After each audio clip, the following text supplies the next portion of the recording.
নমস্কার বন্ধুরা, খাবারের ইতিকথা চ্যানেলে সকলকে স্বাগত জানিয়ে আবার চলে এলাম আপনাদের কাছে নতুন একটা রেসিপি নিয়ে, যেটা আপনারা ভিডিওতে খুব কমই দেখেছেন। রেড চিলি চিকেন তো আপনারা প্রায়ই বানান, কিন্তু এই শীতের মরশুমে একবার এই রেসিপিটা বানিয়ে নিন, কারণ এখন তাজা ধনেপাতা ও তাজা পালং শাক পেয়ে যাবেন। নতুন নতুন রান্না করতে আপনারা প্রায় সকলেই পছন্দ করেন, তাই আমি রেসিপিটা কিভাবে বানাচ্ছি ঝটপট দেখে নিন। প্রথমে একটা পেস্ট রেডি করে নেব। চিকেনের পরিমাপ অনুযায়ী আদা, রসুন, কাঁচা লঙ্কাটা দেবেন, আর দিতে হবে কয়েকটা পালং শাকের পাতা ও বেশ খানিকটা ধনে পাতা।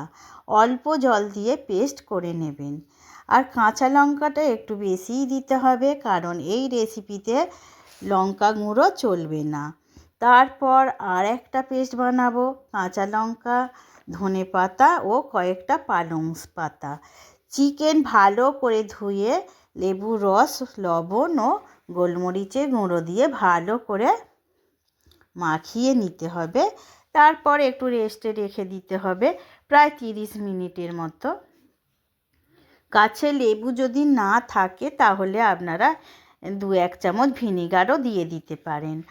আধ ঘন্টা পর চিকেনের মধ্যে আদা রসুন দিয়ে যেটা পেস্ট করে রেখেছিলাম সেইটা দিয়ে দিলাম, পালং ও ধনে পাতার পেস্টটা, আর 2 চামচ কর্নফ্লাওয়ার ও 1 চামচ ময়দা দিয়ে ভালো করে হাত দিয়ে মেখে নিতে হবে।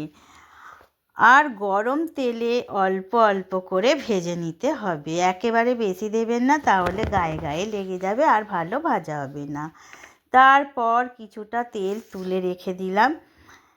1 চামচ আদা রসুন বাটা হালকা করে ভেজে নিয়ে দিয়ে দেব বড় করে কেটে রাখা পেঁয়াজ ও ক্যাপসিকাম।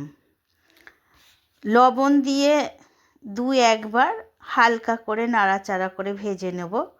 আর একটা আদা রসুন ছাড়া যে পালং পাতার পেস্টটা বেটে রেখেছিলাম সেইটা দিয়ে একটু কষিয়ে নেব। আর 1 চামচ কর্নফ্লাওয়ার গুলে রেখেছিলাম ঠান্ডা জলে, সেটা দিয়ে দেব।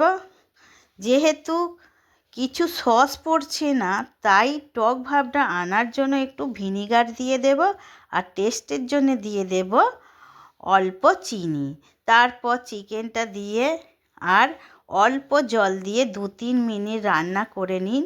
আপনার গ্রিন চিলি চিকেন একেবারে রেডি হয়ে যাবে। ভাত, রুটি, পরোটা সবের সাথে একেবারে জমে যাবে।